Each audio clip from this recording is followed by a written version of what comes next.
Alfred Edward Stratton, 1882 to 1905, and his brother Albert Ernest Stratton, 1884 to 1905, were the first men to be convicted in Britain for murder based on fingerprint evidence.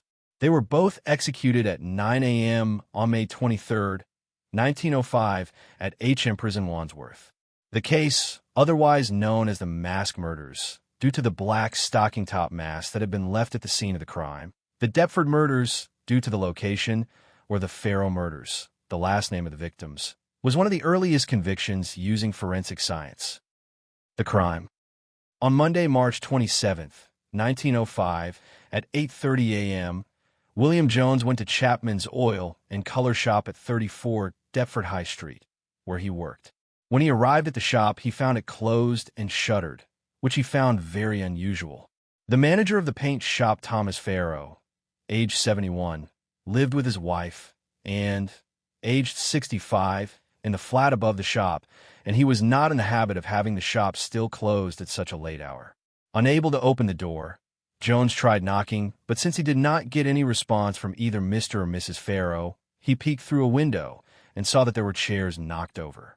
Alarmed at what he saw, he ran for help and found Lewis Kidman, a local resident who worked in a nearby store, and the two men forced their way into the shop. It was not long before they found the body of Mr. Farrow on the ground dead, while Mrs. Farrow was found barely alive but unconscious in the couple's bed in the upstairs flat. Both bore the signs of having been beaten.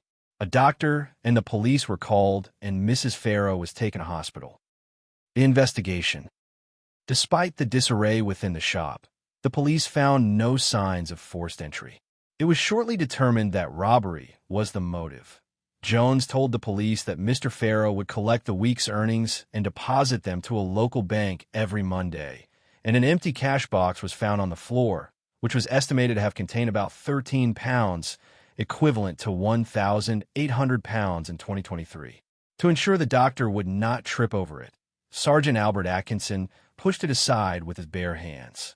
It was at this point that Chief Inspector Frederick Fox and Melville McNagden, the Assistant Commissioner, Crime, of the Metropolitan Police and head of the Criminal Investigation Department, took over the case.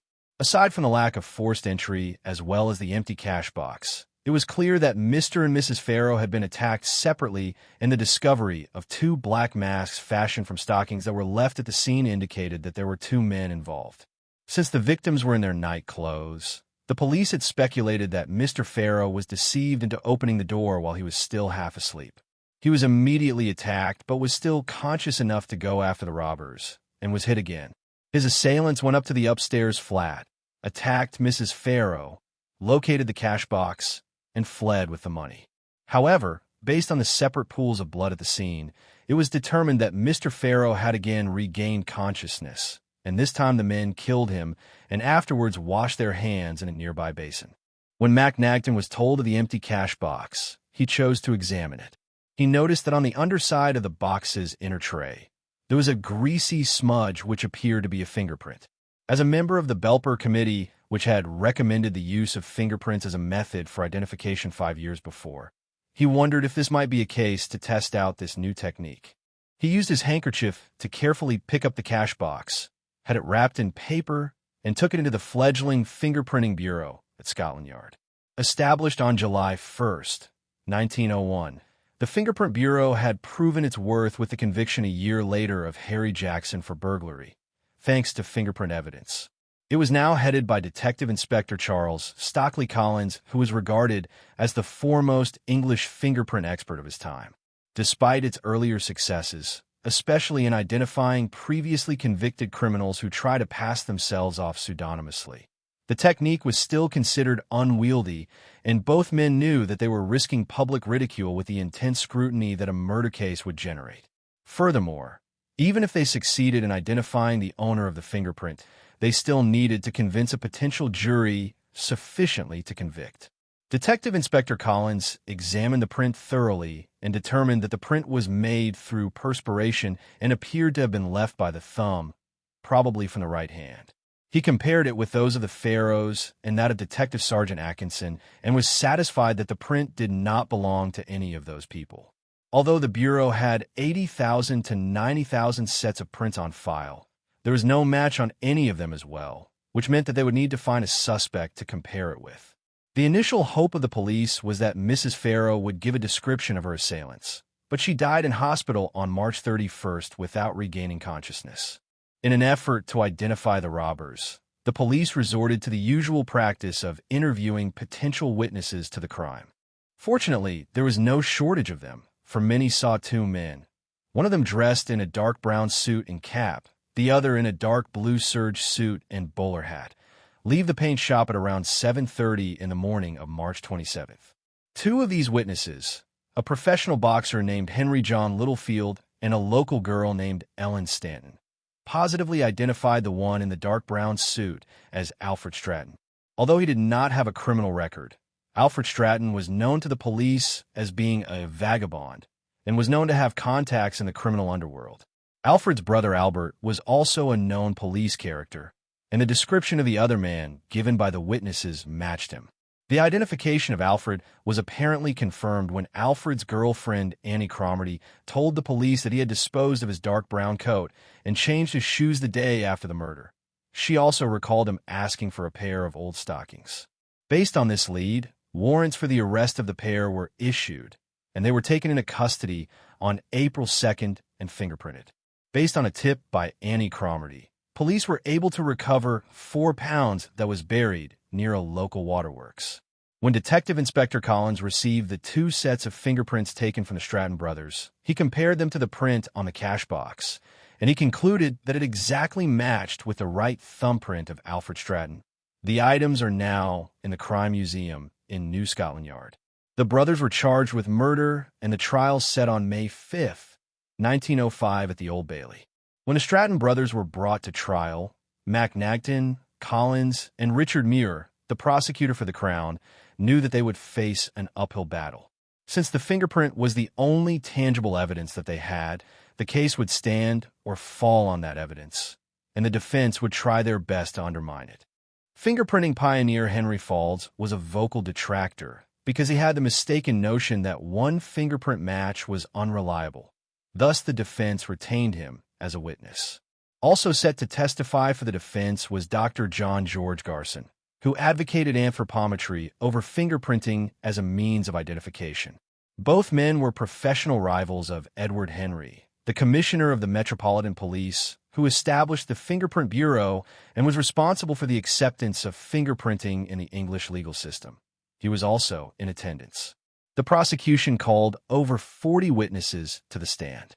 Muir and his team wanted to place the 2 defendants at the scene of the crime, and despite Muir's inherent distrust of eyewitness testimony, he was counting on their consistency to reinforce the fingerprint evidence. Although some of them, like Henry Alfred Jennings, a local milkman, were not able to make a positive identification of the defendants despite being consistent in their general appearance. Others, like Henry Littlefield and Ellen Stanton, were positive in their identification of Alfred Stratton. The Home Office pathologist who did the post-mortem on the Farrows told the court that the injuries on the Farrows were consistent with being inflicted by weapons similar to the tools that the brothers had in their possession. Kate Wade, Albert Stratton's girlfriend, testified that Albert was not with her during the night of the murder, that he usually stayed with her. In addition, Annie Cromarty, Alfred's girlfriend, testified that Alfred had come home on the morning of March 27th with a good amount of money without explaining where he obtained it. She also added that he threw out the clothes that he wore that day when he saw the newspaper accounts of the murder, and that Alfred asked her to tell the police or anyone else who asked that he was with her the night of the murder. However, the defense counsel, H.G. Ruth, Curtis Bennett, and Harold Morris, were able to give plausible alternative explanations, which would tend to cast doubt on the prosecution's witnesses, so much so that they were confident enough to have Alfred Stratton take the stand.